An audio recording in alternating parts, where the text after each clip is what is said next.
Everyone, जय माता दी सभी को। कैसे हैं आप लोग? माता रानी की कृपा से स्वस्थ होंगे, यही उम्मीद है। माता रानी आप लोगों पर हमेशा कृपा दृष्टि बनाए रखे। आइए जानते हैं हिंदू पंचांग के अनुसार उत्पन्ना एकादशी का व्रत कब प्रारंभ करना है, किस दिन से हमें, जैसे पहली बार व्रत रख रहे हैं तो किस दिन से व्रत उठा सकते हैं, व्रत किस दिन रखा जाएगा, 15 तारीख को रखा जाएगा या 16 तारीख को व्रत रखा जाएगा, जो पारण का समय, जो शुभ मुहूर्त होता है वो कितने बजे प्रारंभ हो रहा है, कितने बजे समापन हो रहा है, भगवान के जो प्रिय भोग होते हैं वो कौन कौन से होते हैं। बिना तुलसी दल के भगवान का भोग नहीं लगाया जाता है।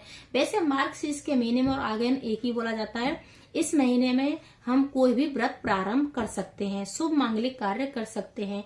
अब जो उत्पन्ना एकादशी का जो प्रारंभ हुआ था वो भगवान विष्णु के हरि के शरीर से ही उत्पन्न हुई थी। उत्पन्ना एकादशी इस दिन से ही एकादशी का व्रत प्रारंभ हुआ था और तब से ही एकादशी का व्रत रखा जाता है।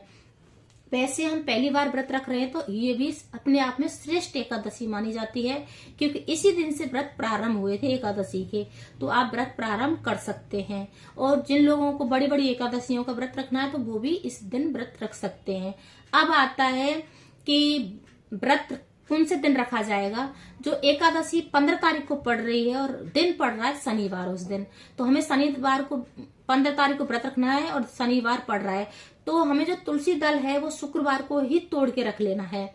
और उन जैसे इतना तोड़ना है कि 3 दिन हमारा हो जाए। बिना तुलसी दल के भगवान भोग नहीं लेते हैं, तो उस दिन एकादशी को हमें वो तोड़नी नहीं है तुलसी माता।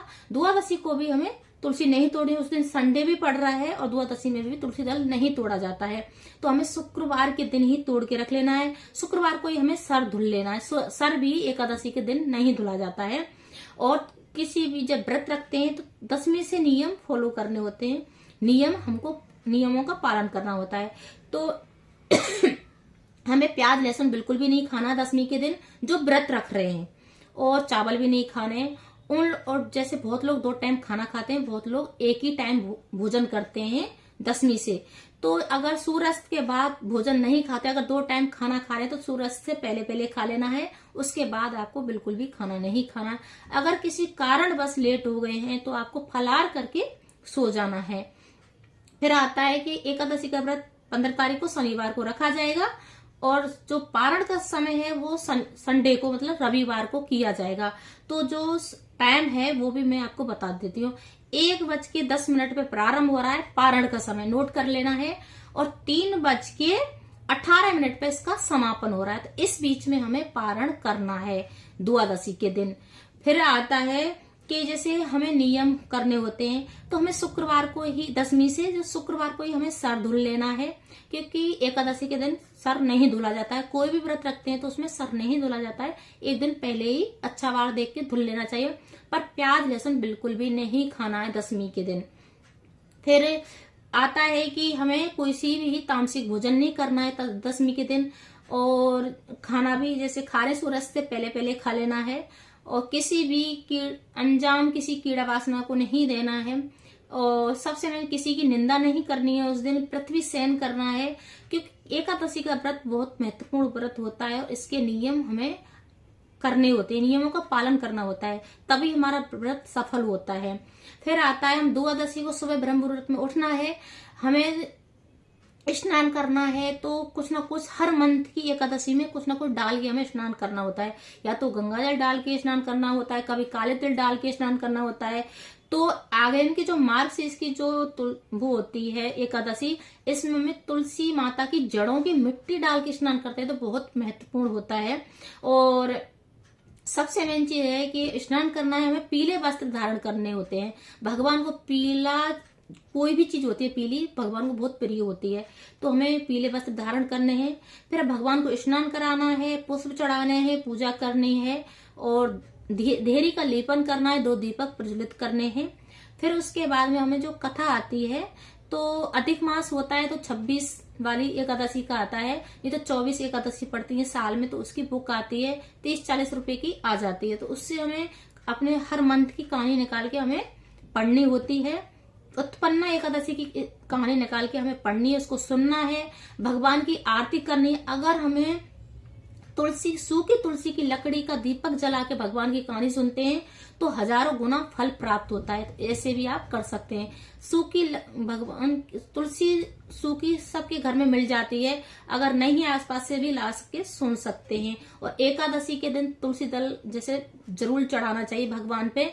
भगवान का बिना तुलसी दल के भोग ग्रहण नहीं करते हैं। भगवान को पीला जैसे भोग बहुत प्रिय होता है, पीली मिठाई चढ़ा सकते हैं। भगवान को पंचामृत चढ़ा सकते हैं। भगवान को साबूदाने की खीर बना के चढ़ा सकते हैं। भगवान को केला चढ़ा सकते हैं, नारियल चढ़ा सकते हैं, पंजीरी का भोग भी लगा सकते हैं। सबसे मैंने अगर पर बिना तुलसी दल के भगवान भोग ग्रहण नहीं करते, तुलसी दल इनमें डाल के ही भगवान को चढ़ाना है। फिर आता है जैसे हमें द्वादशी के दिन व्रत का पारण करना है, तो उस दिन भी आपको ऐसे ही करना है। सुबह उठना है ब्रह्म मुहूर्त में, उठ के भगवान का स्नान ध्यान कराना है, फिर उनको पूजा करनी है, पुष्प चढ़ाने हैं, फिर तुलसी माता की पूजा करनी है। पर उस दिन संडे पड़ रहा है तो हमें तुलसी दल जैसे जल देते हैं, तुलसी माता की पूजा करते हैं तो जल एक संडे के दिन बिल्कुल भी नहीं दिया जाता है। इस बात का भी ध्यान रखना है। अगर जल देना है तो पृथ्वी को दिखा सकते हैं जमीन पे देके, और माता की पूजा अर्चना कर सकते हैं। दूर से ही करना है, माता को छूना नहीं है, नहीं तो पाप लगता है।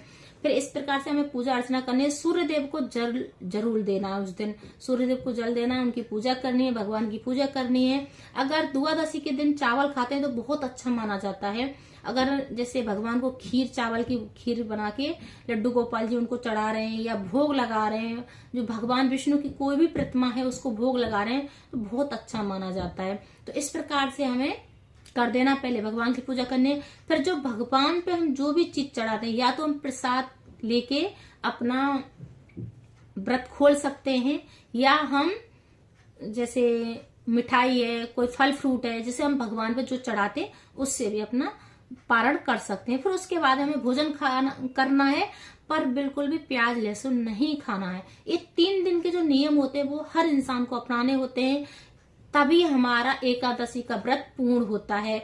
और जो पारण का जो समय होता है उसको जरूर फॉलो करना होता है, क्योंकि हर व्रत में जैसे बहुत लोग एकादशी के व्रत में पारण जरूर करना होता है, उस दिन मुहूर्त के अनुसार ही किया जाता है। पर क्योंकि और द्वादशी में पारण किया जाता है एकादशी का, तो इस चीज का भी विशेष ध्यान रखना है। अगर मेरी वीडियो अच्छी लगे तो लाइक करें, शेयर करें, कमेंट करें, सब्सक्राइब करें। हर हर महादेव कमेंट में जरूर लिखना है। और सबसे महत्वपूर्ण जानकारी है कि आघन के महीने में जो भी भगवान विष्णु की जो भी पूजा पाठ करता है, या शंख की बड़ी महिमा है आघन के महीने में, शंख से स्नान कराता है तो बहुत गोपी चंदन होता है उससे स्नान कराते हैं, चंदन लगाते हैं, गोपी चंदन लगाते हैं, बहुत ज्यादा महिमा होती है। और कपूर से स्नान कराते हैं, थोड़ा सा कपूर मिश्र के जल में डालने से भी स्नान कराते हैं, तो भी मार्गशीर्ष के महीने में बहुत फल प्राप्त होता है। इत्र से स्नान कराते हैं भगवान को, तो भी मतलब जैसे इस महीने में बहुत ज्यादा महिमा होती है। आघन के महीने में हमें विष्णु भगवान की पूजा अर्चना करने से। तो अगर मेरी वीडियो अच्छी लग रही है तो शेयर सबसे ज्यादा करें, जिससे हर इंसान को ये जानकारी पहुंचे। बहुत लोगों को छोटी छोटी चीजों का नहीं पता होता है।